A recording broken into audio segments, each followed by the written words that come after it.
자, 하나님 말씀 같이 보겠습니다. 마태복음 15장 21절부터 28절입니다.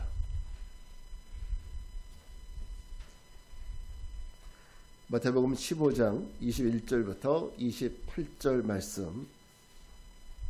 자, 한 절씩 교독해서 읽겠습니다. 제가 한 절을 읽고 그리고 여러분 한 절 읽고 그렇게 하겠습니다. 마지막 절은 같이 읽습니다. 예수께서 거기서 나가사 돌아와 시돈 지방으로 들어가시니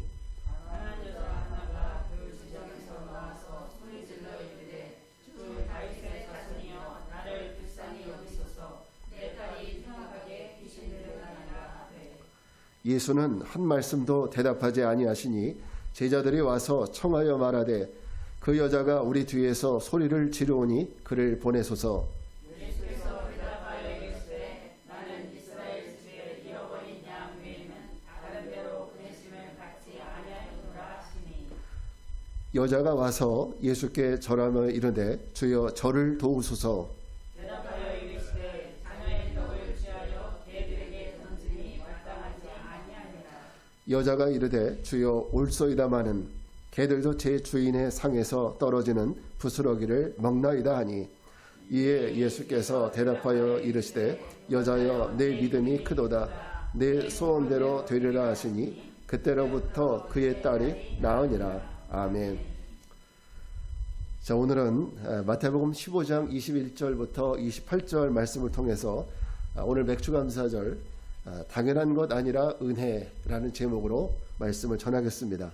자, 오늘 맥주감사절입니다. 맥주감사절은 하나님이 이스라엘 자손에게 주셨던 약속의 땅, 가나안이죠. 이 약속의 땅에 들어가서 그들이 농사를 지어서 하나님 앞에 첫 열매, 그 해의 첫 열매를 거두어서 하나님 앞에 감사를 드렸던 이 날이 바로 맥주감사절입니다. 하나님은 이스라엘 백성들에게 세 절기, 유월절, 수장절, 그리고 맥주감사절, 이 세 절기가 되면 반드시 하나님 앞에 나와서 얼굴을 보이라고 했어요. 그리고 그날에 뭐 했느냐면 와서 하나님 앞에 제사하고 감사의 예물을 드렸습니다. 그래서 맥주감사절은 하나님 백성들에게 있어서는 굉장히 중요한 날이다. 물론 이 절기 말고도 이스라엘은 여러 가지 절기가 있어요. 그 중에서도 세 절기는 제일 중요하다. 그게 뭐예요? 유월절, 맥주감사절, 수장절. 이 맥주감사절은 굉장히 중요한 날입니다. 저는 오늘 이 맥주감사절, 사실 우리는 농사를 짓지 않는 분들은요, 맥주감사절이 사실 딱 와닿지 않아요. 그렇다고 해서 우리는 또 유대인들도 아니기 때문에 하나님 명령이라는 의미도 잘 와닿지 않습니다. 그래서 오늘 이 시대에 우리가 생각하고 그리고 느끼고 말할 수 있는 감사의 의미가 무엇이 있을까 한번 같이 생각을 해보고자 합니다. 제가 학창시절에 있었던 일입니다. 저희 반에 한 친구가 어려운 친구가 있어요. 근데 며칠이 지나도 학교를 안 나오는 거예요. 그래서 제가 그 친구의 집을 방문한 적이 있어요. 집에 가보니까 집이 너무너무 어려운 거죠. 집도 옛날에 흙벽돌로 지은 집인데 문이 거의 쓰러질 것 같이 이런 집이었고 부모님이 안 계셨습니다. 그리고 동생을 데리고 있었는데 동생을 돌보면서 또 집안을 이끌어가야 되기 때문에 때로는 나가서 일을 해야 됐고 또 때로는 동생의 밥을 차려주기도 해야 됐습니다. 그 친구 집에 들어가서 가만히 보니까 이 친구가 얼마나 어렵게 사는지 제 눈으로 보니까 알게 되었고요. 그리고 어린 나이에 돈을 벌기 위해서 정말 너무너무 힘들게 살아가는 모습들, 이런 모습을 보면서 정말 저는 충격에 빠졌어요. 왜냐하면 저는 사실 저희 집도 가난한 집이었거든요. 그렇게 뭐 부유한 집안은 아니었습니다. 그런데 부모님이 계셨기 때문에 저는 편안하게 집이 있었고, 그리고 때가 되면 어머니가 밥을 차려주셨고, 그리고 학교 갈 때가 되면 용돈도 주시고, 그래서 그런 부분에 있어서는 뭐 당연한 거 아닌가. 우리가 뭐 이런 거 잠자는 집이 있고 그리고 밥 먹고 학교 가는 거 이거 당연한 것이 아닌가 이런 생각을 해봤어요. 그런데 내가 당연하다고 생각한 그것이 전혀 당연하지 않은 그 친구를 만나다 보니까 저는 굉장히 그것이 충격이었습니다. 나는 당연한데 이 친구에게는 당연한 것이 아니에요. 모든 것을 다 얻을 수가 없는 거예요. 저는 그때 깨달았습니다. 내가 지금 누리고 사는 이 모든 것들이 당연한 것이 아니구나. 이게 당연한 것이 아니었구나. 우리 아버지 어머니의 돌보심이 있었기 때문에 내가 이것을 누릴 수 있었지, 부모님이 없으면 나는 아무것도 누릴 수 없는 거죠. 그래서 이것은 정말 부모님이 없으면 누릴 수 없는 호사였다라는 것을 저는 깨달았습니다. 자, 이런 간증의 내용을 담은 그 찬양이 하나 있습니다. 여러분 이 찬양 아시는지 모르겠지만 은혜라는 찬양이에요. 첫 소절이 이렇게 되는데 제가 1절만 한번 그 가사를 읽어드리겠습니다. 내가 누려왔던 모든 것들이, 내가 지나왔던 모든 시간이, 내가 걸어왔던 모든 순간이 당연한 것 아니라 은혜였소. 아침 해가 뜨고 저녁의 노을, 밤의 꽃향기와 봄의 꽃향기와 가을의 열매, 변하는 계절의 모든 순간이 당연한 것 아니라 은혜였소. 모든 것이 은혜, 은혜, 은혜, 한없는 은혜. 내 삶에 당연한 것 하나도 없는 것을 모든 것이 은혜, 은혜였소. 가만히 이 가사를 생각하면 마음에 와닿는 부분이 많습니다. 우리는 살아가면서 모든 것이 다 당연한 것처럼 여겨요. 직장을 얻는 것도 당연한 거고, 우리가 건강한 것도 당연한 거고. 그런데요, 우리 주변을 보세요. 우리가 누리는 것을 당연하게 못 누리는 사람들이 얼마나 많은지. 그렇습니다. 저는 이 찬양을 부를 때마다 다시 한번 저의 삶, 저의 인생을 돌아보게 돼요. 세상적으로 볼 때, 저도 사실 믿지 않는 세상적인 친구들이 있어요. 잘 만나지는 않지만, 근데 그 친구들이 볼 때 저의 모습이 어떨까, 그런 생각도 해본 적이 있어요. 고등학교 동창들 중에는 이미 생활적으로 안정된 그런 삶을 사는 친구들이 꽤 많이 있습니다. 사업장, 그러니까 사업을 하는 친구들도 있고, 그리고 직장에서 꽤 높은 직급을 갖고 있는 사람들도 있습니다. 그 친구들 보면은요, 사진만 딱 보더라도 외모에서 풍기는 모습이 정말 괜찮구나, 이런 느낌을 받을 때가 있어요. 이런 생각이 들 때마다 제 머릿속에 항상 스쳐가는 생각이 뭔지 아세요? 제가 과거 신학교 오기 전에 제가 신협에 다닐 때가 있었어요. 그때 직급이 대리였어요. 만약 그곳을 그만두지 않고 신학교 안 가고 거기 계속 다녔다면 어떻게 됐을까? 지금 내 모습 어떤 모습일까? 아마 지금의 모습과는 굉장히 다른 모습일 거라고 생각합니다. 상상은 여러분께 맡길게요. 어쨌든 지금 아마 그 자리에 있었다면 남들에게 명함 하나 내미는 것도 떳떳했을 거예요. 세상적으로 봤을 때 얘기하는 거예요. 생활적으로도 지금은 여유가 많이 없지만 만약에 그런 자리에 계속 있었다면 생활적으로도 여유가 좀 많았을 것이고, 나름대로 회사에서 어느 정도 위치에 올라가 있기 때문에 사람을 만나더라도 나 여기 다녀, 나 이런 사람이야, 얼마나 떳떳하게 느껴지겠습니까? 그래서 가끔은 하나님 왜 나를 부르셔서, 이런 생각을 할 때가 있지만, 그러나 불평이 생길 때도 있지만 세상적으로 갖춘 것이 너무 없어서 또 미래에 대한 두려움도 사실 있지만은, 이 찬양을 부르고 나면 그런 불평이 다 쏙 들어갑니다. 왜? 남들처럼 물질은 없지만, 남들처럼 내가 높은 위치에 있지는 않지만, 물질적으로 어려움을 겪을 때도 너무 많이 있지만, 하나님 한 분을 생각하면, 내가 믿는 하나님을 생각하면 그저 감사가 넘칩니다. 내가 하나님 몰랐더라면, 내가 하나님 믿지 않았다면 정말 나는 어떻게 됐을까?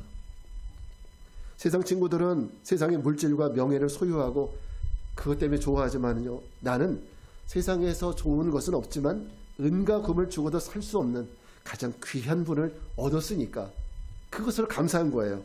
그분이 바로 누굽니까? 예수 그리스도. 이분을 얻었으니 얼마나 감사합니까? 여러분들 그렇게 믿으시죠? 예수님을 생각하고 묵상하다 보면 지금 내가 힘들어하는 모든 것들도 힘들다고 느껴지지 않고, 오히려 내가 지금 누리고 있는 이 모든 것들이, 그래, 이것이 하나님의 은혜구나 라는 것을 항상 느끼게 됩니다. 그래서 기쁨과 감사가 넘쳐요. 더 이상 불평을 할 수가 없는 거예요. 저는 오늘 여러분과 함께 우리가 누리고 있는 이 모든 것들이 왜 당연한 것이 아니라 하나님의 은혜냐, 당연한 게 왜 당연한 것이 아니고 왜 이것을 은혜라고 말하느냐, 여러분, 우리가 누리고 있는 모든 것들이 왜 당연한 것이 아니라 왜 은혜일까요? 첫째는 용납할 수 없는 나를 용납해 주셨기 때문입니다. 누굴 용납해 주셔요? 나. 용납할 수 없는 나를 누가 용납해 주셨어요? 하나님이 용납해 주셨기 때문에. 자, 22절 말씀을 한번 같이 읽겠습니다. 시작. 가나안 여자 하나가 그 지경에서 나와서 소리질러 이르되 주 다윗의 자손이여 나를 불쌍히 여기소서 내 딸이 흉악하게 귀신 들렸나이다 하되. 여러분, 가나안 여인은 유대인입니까? 아닙니까? 이스라엘 밖에 살아가는 사람입니다. 이방인이에요. 그런데 자기 딸이 흉악한 귀신이 들렸어요. 그러니 어머니의 마음으로서 할 수 있는, 어머니로서 할 수 있는 일은 다 해봤겠죠. 좋은 약도 써봤을 것이고 그 지역에서 용하다는 의원도 다 불러서 딸을 진맥을 해봤겠죠. 그런데 아무런 소용이 없었다는 거죠. 근데 예수님이 그 지역에 오셨다는 말씀을 들었습니다. 예수님에 대해서 익히 소문으로 듣기에는 예수님이 어떤 분이시냐? 예수님은 어떤 질병도 다 고치신다더라. 귀신 들렸던 자도 다 고치신다더라. 이런 소문을 들었습니다. 그래서 이방인이지만 가까이 갈 수 없는 사람이지만 어머니의 심정을 간절한 심정으로 예수님 앞에 나가서 하소연합니다. 내 딸이 흉악한 귀신이 들렸습니다. 그런데 그때 예수님이 뭐라고 하십니까? 나는 이스라엘 집의 어린 양 외에는 다른 데로 보내심을 받지 않았다. 이렇게 말씀하세요. 이런 한마디로 거절하죠. 그래, 여기까지는 이해가 돼요. 여기까지는 예수님이 오늘 피곤하셨구나 이렇게 생각할 수 있어요. 그러나 그 다음에 나온 예수님의 말씀은 믿는 우리가 들어도 이 말씀, 예수님이 하신 말씀 맞나 싶을 정도로 예수님 말씀은 차갑고 맹월차입니다. 예수님 말씀하시기를 자녀의 떡을 취하여 개에게 던짐이 마땅하지 않도다. 이게 예수님이 쓰시는 언어인가요? 예수님이 하신 말씀이라고 여러분 느껴지세요? 늘 사랑이 많으시고 늘 은혜가 많으신 분인데 예수님이 자녀의 떡을 취해서 개에게 던짐이 마땅하지 않다라고 말씀하시는 거예요. 개라는 게 뭡니까? 그 당시에는요, 특히 죄인들, 세리나 그 다음에 그 창녀나 이런 사람들 개 취급을 받았잖아요. 소위 죄인들. 너는 죄인이라는 거예요. 자녀의 떡을 취해서 너 죄인이 너에게 던지는 것이 마땅하지 않다는 겁니다. 다시 말해서 이 말의 의미는 너는 은혜 받을 자격이 없다라는 거예요. 너는 이 은혜 받을 자격이 없다라는 겁니다. 그런데 이렇게 여인에 대해서 완강하셨던 예수님이 마음을 움직이시는 여인의 한마디가 있었습니다. 한번 볼까요? 27절입니다. 같이 읽을게요. 시작. 여자가 이르되 주여 올소이다마는 개들도 제 주인의 상에서 떨어지는 부스러기를 먹나이다. 이 한마디가 예수님의 마음을 완전히 바꿔놓으셨어요. 자, 여인은 예수님 말씀에 굉장히 자존심 상했을 겁니다. 만약에 여러분이 우리 가족 중에서 누가 이렇게 아파서 예수님께 나가서 부탁을 했는데 예수님이 너는 은혜 받을 자격이 없어. 너는 개 같은 사람이야. 만약에 이렇게 얘기했다면 여러분 어떻게 하시겠어요? 계속적으로 이 여인처럼 그래도 제발 한 번만 봐주세요. 이렇게 얘기하겠습니까? 아니면 예수님 아니면은 사람 없어요? 의사 없습니까? 이 은평구에 받은 병원이 몇 개인데 아마 우리 그 자리에 떠났을 거예요. 우리 자존심이 있잖아요. 우리 자존심이 굉장히 중요하지 않습니까? 그런데 이 여인은 자존심 같은 거 다 내려놓고 주님 앞에 나가서 뭐라고 얘기해요? 주여 올소이다마는 개들도, 여기서 개들도라고 얘기하는 것은 무슨 뜻입니까? 그렇습니다. 나 개 맞아요. 나 죄인 맞습니다. 주님 말씀하시는 나 개 같은 인생이에요. 세상에서 인정받을 수 없고 사람들이 나를 개축 이런 맞습니다. 그러나 그 개도 주인의 상에서 떨어지는 부스러기를 먹나이다. 이 고백을 하는 겁니다. 그런데 예수님은 이 여인의 말을 듣고 어떻게 했어요? 그 여인을 용납해 주셨어요. 그 여인의 그 딸을 고쳐주셨죠. 그럼 여러분 한번 봅시다. 예수님이 이 여인에게 주신 은혜는 그것은 주지 않아도 되는, 그죠? 주지 않아도 되는 은혜를 베풀어 주셨어요. 반대로 여인은 어떻습니까? 여인의 입장에서는 받을 자격이 없음에도 불구하고, 그죠? 받을 자격이 없음에도 불구하고 예수님으로부터 자기 딸을 고침받는 은혜를 입었습니다. 자, 그렇다면 이 가나안 여인의 입장에서 자기 딸이 고침받는 것은 당연한 것입니까? 당연한 것이 아닙니까? 당연한 것이 아니겠죠. 당연한 것이 아니면 뭘까요? 은혜예요. 은혜. 자, 따라합시다. 당연한 것이 아니라 은혜입니다. 그렇습니다. 이 가나안 여인에게 자기 딸을 고침받은 것은 당연한 거 아니에요.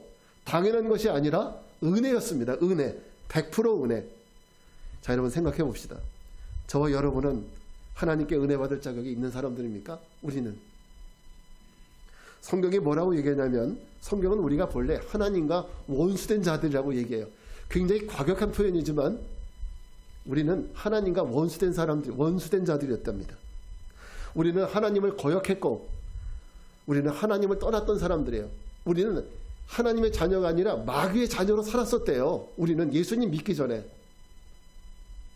하나님 앞에 나갈 수도 없는 하나님 앞에 원수로, 그러니까 하나님이 우리를 원수 삼은 것이 아니라 우리가 하나님을 원수처럼 여겨서 하나님을 떠났던 사람들이에요.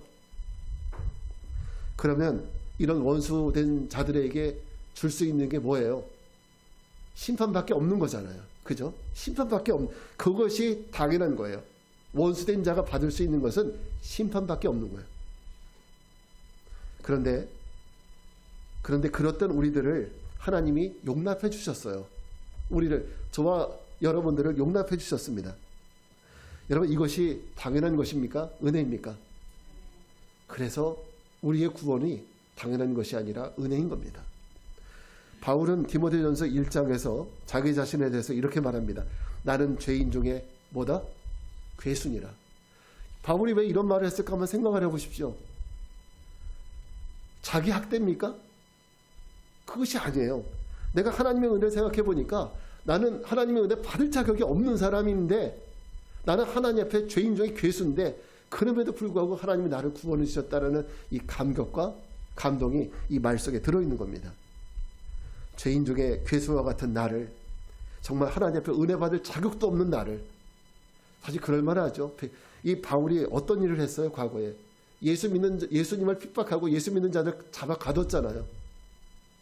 그런 사람이 무슨 자격으로 은혜를 받아요? 자격이 없음에도 불구하고 나를 용납해 주신 하나님의 은혜를 깨달았기 때문에 이 고백을 할 수 있는 거예요. 여러분, 오늘 저와 여러분은 우리가 받은 이 용서와 구원, 최소한 죄인이었던 우리에게는 이것은 당연한 것이 아니에요. 많은 분들은 교회 나오니까 구원받는 거 당연한 거 아닙니까? 아니에요. 당연한 거 아닙니다. 어떻게 그것이 당연한 거예요? 그건 나를 용납해 주시고 나를 받아주신 하나님의 은혜입니다. 하나님의 은혜. 여러분, 이 은혜를 꼭 아셨으면 좋겠습니다. 이 은혜를 꼭 믿었으면 좋겠습니다. 여러분이 이 은혜, 내가 받은 구원이 당연한 것이 아니라 은혜였다는 것을 믿는다면 주님도 우리를 용납해 주셨으니까 여러분도 용납해 주는 삶을 사는 것이 당연합니다. 1만 달란트 빚진 자 얘기 아시죠? 1만 달란트 빚진 자를 갚을 능력이 없으니까 주인이 다 탕감을 해줬어요. 근데 이 사람은 나가서 자기한테 1천 데나리온 빚진 자를 용서하지 못하고 가두고 때렸습니다. 우리가 이런 삶을 살고 있어요. 나는 하나님으로부터 엄청난 용납함을 받았는데 나는 사람을 용납 못해요. 사람을 용납 못해요. 혹시 여러분 마음속에 나는 저 사람은 절대 용납할 수 없어 라고 생각하는 사람이 있습니까? 그 사람을 머릿속에 떠올려 보세요. 그 사람이 지은 죄와 그 사람이 나에게 지은 죄와 내가 하나님께 지은 죄 중에 어떤 것이 더 큽니까? 우리는 하나님께 지은 죄가 더 크다는 걸 알아야 돼요. 우리는 1만 달란트 탕감 받았잖아요. 그죠? 그럼 1천 데나리온 탕감해 줘야죠. 혹시 여러분 마음속에 절대 용납해 줄 수 없다고 여겨지는 그 사람이 있다면 오늘 이 말씀을 잘 묵상해 보면서, 그래, 내가 하나님으로부터 당연하지 않은 이런 은혜를 받았으니까, 용납하심을 받았으니까 나도 용납해 줘야 되는 것이 아닌가 한번 묵상해 보시기 바랍니다. 그렇습니다. 우리 모두가 이렇게 용납해 줄 수 있는 은혜가 있어서 정말 하나님 앞에 그 영혼이 주님께 회개하고 돌아온다면 그것은 정말 하나님의 은혜가 여러분을 통해서 그에게 흘러가는 놀라운 역사인 줄 믿습니다. 자, 두 번째, 이것이 왜 당연한 것이 아니라 은혜냐? 바로 이 일을 위해서 하나님이 희생하셨기 때문입니다. 로마서 5장 8절 말씀을 같이 읽겠습니다. 시작. 우리가 아직 죄인 되었을 때에 그리스도께서 우리를 위하여 죽으심으로 하나님께서 우리에 대한 자기의 사랑을 확증하셨느니라. 아멘. 여러분, 세상에 공짜가 있어요, 없어요? 공짜가 있어요, 없어요? 없습니다. 공짜 없어요. 물론 옛날에는 그냥 뭐 주는 것도 인심이 좋을 때는 있었지만은 지금은 그런 것도 없어요. 공짜 없습니다. 뭐 회사에서 어떤 여러분 이벤트라고 해서 공짜로 주는 것 같지만 공짜 아닙니다. 절대 속으시면 안 돼요. 그죠? 우리는 마치 교회만 나가서 예배만 드리면 구원이라는 공짜 티켓 그냥 받아온다고 생각하는 분들도 있는데, 여러분, 구원이 우리에게서 당연한 것이 아니라 은혜인 두 번째 이유는 우리에게 이 선물을 주시기 위해서, 구원이라는 선물을 주시기 위해서 선하신 분, 선하신 그 한 분 예수님이 우리 대신 십자가에서 죽으셨기 때문입니다. 우리 주 예수님이 대제사장들 앞에 끌려가시고, 그리고 공의회와 본디오 빌라도 앞에서 재판받으시고 사형 판결을 받으시고 십자가에서 피 흘려 죽으신 이유는 그분이 무슨 극악무도한 죄를 지었기 때문이 아니라는 거죠. 그분이 받으신 수치와 조롱은 저와 여러분이 받아야 될 수치와 조롱이었습니다. 그분이 매달렸던 그 십자가는 예수님이 아니라 우리가 매달려야 될 십자가였습니다. 그런데 우리로서는 그 고난과 죽음을 감당할 수 없기 때문에 예수님의 제자 중에서 세베대의 두 아들이었던 야고보와 요한이 예수님이 마시려는 고난의 잔을 자기도 마실 수 있다고 이렇게 얘기했지만, 여러분, 이 세상 사람으로서는 그 누구도 하나님의 이 잔을, 고난의 잔을 마실 수가 없는 거예요. 그렇기 때문에 예수님은 우리 대신 그 진노의 잔을 다 마실 수밖에 없었습니다. 무엇 때문에? 저와 여러분을 구원하시기 위해서 말입니다. 근데 이것이 어떻게 당연한 것이냐는 거죠. 내 죄 때문에 선하신 분이 돌아가셨는데, 내 죄 때문에 죄 없으신 분이 돌아가셨는데, 이게 어떻게 당연한 거예요? 당연한 것이 아니죠. 여러분, 십자가 없는 구원은 없어요. 그죠? 만약 그것이 가능하다면 예수님이 죽으실 필요도 없으셨겠죠. 십자가는 인류를 위한 거룩한 희생이고 우리 하나님의 사랑이 묻어있는 거룩한 사랑입니다. 여러분, 정말 여러분이 누군가를 구원하고 싶으십니까? 누군가를 구원하고 싶으시다면 거기에는 공짜가 없다는 것도 아셔야 돼요. 공짜가 없다는 것도 아셔야 돼요. 우리도 거룩한 희생과 사랑을 해야 된다는 얘기예요. 그게 바로 십자가의 진리예요. 오늘 여러분 헌금 봉투 위에 올 가을에 내가 전도하고 싶은 VIP 명단을 하나님께 드렸습니다. 한 사람이든 두 사람이든 세 사람이든 중요하지 않습니다. 그런데 중요한 것은 예수님이 내 죄를 위해서 당신의 목숨을 내어주셨듯이 그것은 하나님의 우리를 향한 강한 사랑 때문에 그렇게 하신 거예요. 그것처럼 우리도 내가 이 영혼들, 여기 이름을 적어낸 이 영혼들을 구원하겠다 한다면 나도 주님과 같은 사랑이 없으면 안 된다는 거죠. 가식적인 마음을 가지고는 안 되고, 예수님이 나를 사랑하시기 때문에 십자가에 올라가셨듯이 우리도 그 사람을 위해서 십자가에 올라갈 수 있는 그런 사랑의 마음이 있을 때 전도할 수 있다는 거죠. 그런데 중요한 것은 우리에게 이런 사랑이 있어야 되는데, 저와 여러분들도 내가 전도하고 싶은 그 사람을 위해서 우리도 십자가에 서는 희생과 사랑을 가져야 한다는 거예요. 때론 조롱을 당하거나 때론 수치를 당하거나 한 영혼의 구원을 위해서 그것조차도 내가 감당할 수가 있어야 한다는 거죠. 사실 가장 전도하기 힘든 사람들이 자기 가족들입니다. 그죠? 모르는 사람들은 괜찮아요. 그렇게 어렵지 않은데, 물론 그것도 어렵지만 내 가족들 더 어려워요. 늘 얼굴을 보고 늘 같이 사니까 더 어렵습니다. 그래서 교회 가자고 그러면은 핍박을 하고 너나 잘 다니라고 그러고, 그럼 막 열이 받치잖아요. 근데 보십시오. 우리가 오늘 예수님이 나를 위해서 공짜가 아니라, 구원을 위해서 구원이 공짜가 아니라 예수님의 희생이 있었잖아요. 우리도 그 사람을 위해서 희생해야 돼요.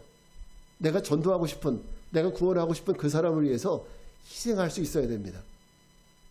여러분 생각해 보시기 바랍니다. 그 이름을 봉헌했으니까 이제 여러분 그분에 대한 마음을 품으시기 바랍니다. 그리고 기도하고 그 영혼의 구원을 위해서 나는 어떤 희생을 할 수 있을 것이냐. 내 자녀를 위해서, 믿지 않는 내 자녀를 위해서 나는 어떤 희생을 할 거냐. 믿지 않는 내 자녀를, 아내를 위해서, 믿지 않는 내 남편을 위해서 나는 어떤 희생을 할 거냐. 예수님이 나를 위해서 희생했듯이 구원은 공짜가 아니라니까요. 그냥은 안 돼요. 공짜가 아니에요. 내가 희생을 해야죠. 우리가 이것을 고민하고 실천하는 귀한 성도님들 되시기 바랍니다. 셋째, 이것이 구원이 당연한 것이 아니라 이것이 은혜인 이유는 구원은 하나님의 선물이기 때문입니다. 구원이 뭐예요? 하나님의 선물이기 때문이에요. 자, 에베소서 2장 8절 말씀 같이 읽겠습니다. 시작. 너희는 그 은혜에 의하여 믿음으로 말미암아 구원을 받았으니 이것은 너희에게서 난 것이 아니요 하나님의 선물이라. 분명히 말씀하고 있는 것은 구원은 우리에게서 난 것이 아니래요. 하나님의 선물이래요. 우리가 누리고 있는 모든 것이 당연한 것이 아닌 세 번째 이유는 이것이 바로 하나님이 우리에게 주신 선물입니다. 자녀도 선물이고, 그리고 직장도 선물이고, 건강도 선물이고, 이 모든 것이 선물이에요. 여러분 선물 받아보셨죠? 선물 받아서 기분 나쁜 분 계십니까? 없죠. 선물 다 좋죠. 저도 선물 좋아요. 그런데 성경은 우리의 구원도 선물이라고 알려줘요. 하나님의 선물.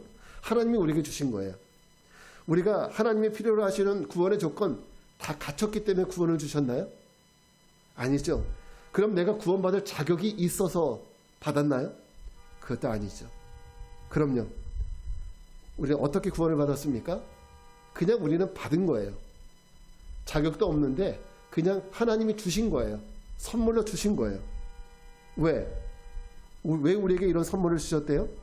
에베소서 2장 8절에 의하면 우리가 믿음으로 말미암아, 우리가 예수님을 믿었다는 그 이유만으로 우리에게 선물을 주신 거예요. 그러니까 우리가 한 거는 다른 거 없어요. 내가 예수님을 믿은 것밖에 없어요.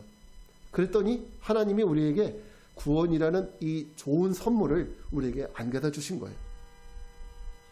십자가에 달리신 예수 그리스도를 믿음으로 우리가 예수 그리스도를 믿었더니 하나님이 우리를 긍휼히 여기시고 우리 죄를 용서해 주시고 구원이라는 선물을 주신 겁니다.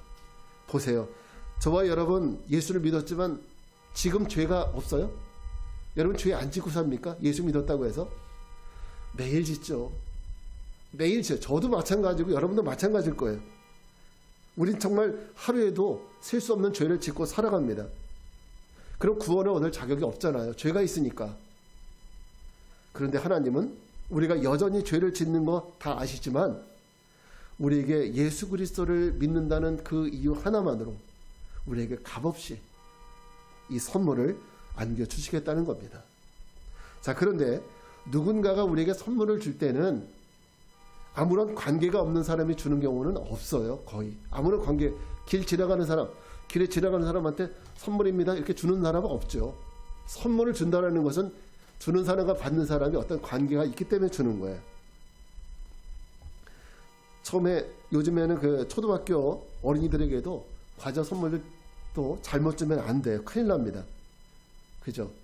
그럼 우리에게 선물을 주신 하나님과 우리는 도대체 어떤 관계이기 때문에 이 선물을 주셨을까? 로마서 8장 14절부터 15절 말씀을 같이 읽겠습니다. 시작. 무릇 하나님의 영으로 인도함을 받은 사람은 곧 하나님의 아들이라. 너희는 다시 무서워하는 종의 영을 받지 아니하고 양자의 영을 받았으므로 우리가 아빠 아버지라고 부르짖느니라. 아멘. 다른 것이 아니에요. 우리가 하나님의 영으로 인도함을 받았기 때문에 우리를 하나님께서 자녀로 삼아주셔서 우리가 하나님을 아버지라고 부를 수 있도록 만들어주신 거죠. 여러분 사랑의 원자탄이라고 부르는 손양원 목사님에 대해서는 여러분 이미 많은 설교를 들으셨기 때문에 아실 겁니다. 1948년에 여순 반란 사건이 있었습니다. 당시에 반란군에 안재선이라는 사람이 있었는데 이 사람이 손 목사님 가족을 친미 예수쟁이라고 해서 예수를 믿는다는 건 전부 친미파예요. 이 친미 예수장이라는 이유로 손 목사님의 두 아들이었던 손동인과 손동진을 찾아내서 총살을 합니다. 목사님의 두 아들이에요. 졸지에 목사님은 두 아들을 잃어버렸어요. 그러나 손 목사님은 그럼에도 불구하고 믿음이 연약해지지 않고 두 아들의 장례식 앞에서 10가지의 감사 기도를 드립니다. 자, 근데 나중에 시간이 지나서 여순 반란이 진압되고 난 후에 이 안재선이라는 사람이 체포됩니다. 체포가 되고 그에게는 사형이 선고되었어요. 그런데 사형이 집행되던 그날 손 목사님은 자신의 딸 동희씨, 딸이 있었는데 동희씨라고 있어요. 동희씨를 보내서 이 안재선을 제발 사형시키지 말아달라고 요청을 합니다. 그리고는 그 자기 두 아들을 죽였던 그 원수 같은 안재선을 자기의 아들로 삼게 되죠. 여러분, 아들을 죽인 자는 원수잖아요. 원수. 그런데 그 아들을 죽인 원수를 자기의 아들로 바꾼 이 손영원 목사님의 이 사랑을 우리는 어떻게 표현할 수 있을까요? 용서할 수 없는 그 사람에게 그 사람을 자기의 자녀로 삼은 이 사랑을 우리는 감히 흉내조차 낼 수 없는 그 사랑을 행한 이 손영원 목사님을 그래서 우리는 사랑의 원자탄이다 이렇게 말하는 겁니다. 원수였던 자에게 자녀 삼아주신 그 은혜가 어떻게 그것이 당연한 것입니까? 그것은 당연한 것이 아니라 은혜이듯이 여러분 우리는 내가 죽어도 용서할 수 없을 것 같은 그 사람, 절대 저 사람은 내가 죽어도 용서 못해. 그 사람을 그의 구원을 위해서 자녀 삼아주는 사랑도 우리는 베풀 수가 있어야 합니다. 오죽하면은 죽어도 용서 못하겠다고 하겠습니까? 얼마나 큰 죄를 지었으면, 얼마나 내 마음속에 상처가 됐고 아팠으면 그 사람을 죽어도 용서 못하겠다고 하겠습니까?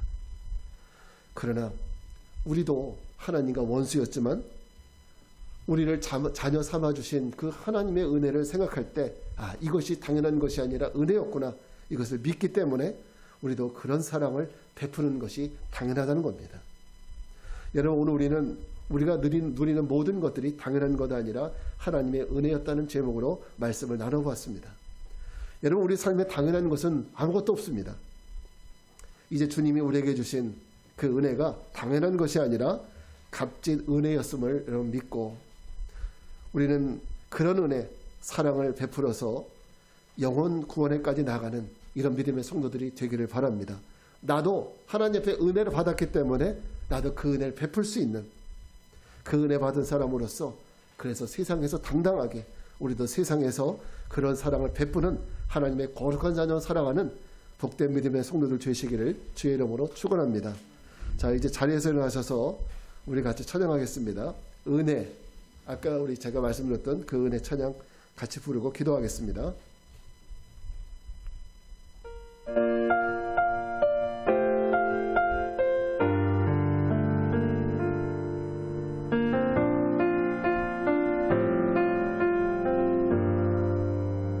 내가 누려왔던 모든 것들, 내가 지나왔던 모든 시간이, 내가 걸어왔던 모든 순간이 당연한 것 아니라 은혜였어. 아침 해가 뜨고 저녁에 봄의 꽃향기와 가을의 열매,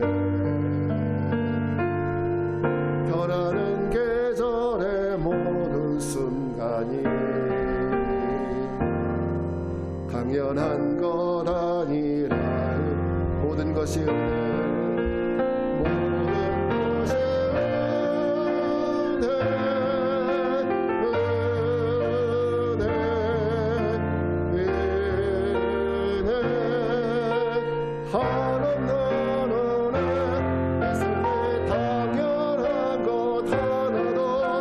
없었던 것을 모든 것이 은혜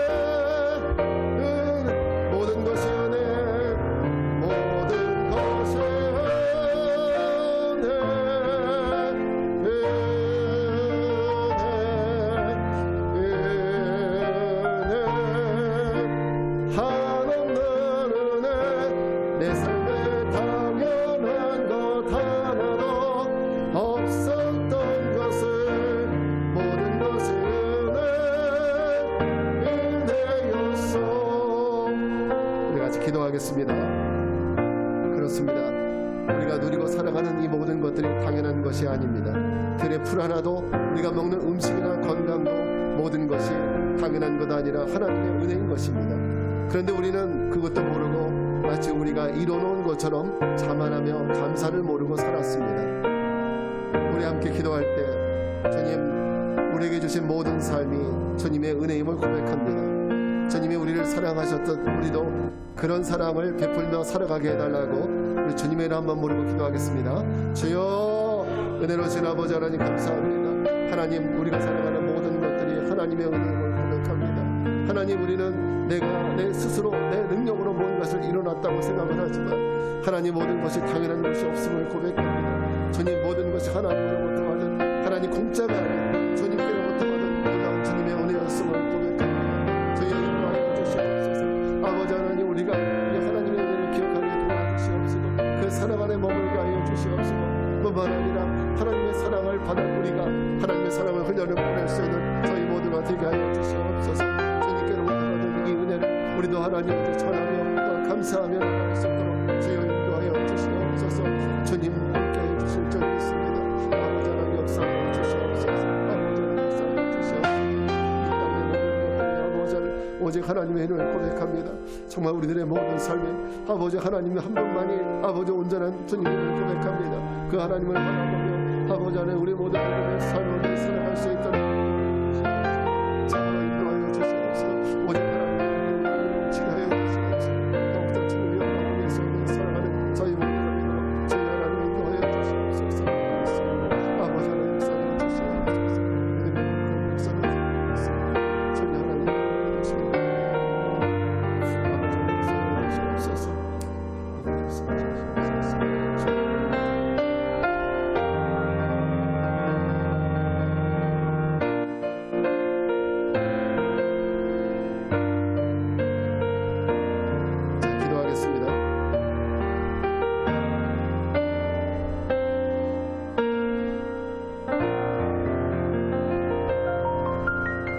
거룩하신 하나님, 주님을 찬양합니다. 우리가 누리고 살아가는 모든 것들이 우리는 그저 당연한 것이라고 여겼는데 이것이 모두 하나님의 은혜였음을 고백합니다. 이젠 주님이 내게 주신 것을 당연한 것이라고 여기지 않겠습니다. 자격이 없는 우리에게 주신 은혜, 거저 주셨지만 그 값을 치르고 주신 은혜, 그 선물의 가치를 늘 마음속에 깨닫게 하시고 주님으로부터 받은 그 사랑을 우리도 행하며 실천하며 살아가게 하옵소서. 지금은 성부, 성자, 성령 삼위일체 하나님의 은혜와 평강이 맥주감사절 우리가 누리고 사는 모든 것들이 당연한 것이 아니라 은혜임을 깨달으며 우리도 그 은혜와 사랑을 베풀며 살기를 결단하고 세상을 향해 나가는 모든 성도들 위해 이제로부터 영원까지 함께 하옵시기를 간절히 축원하옵나이다. 아멘.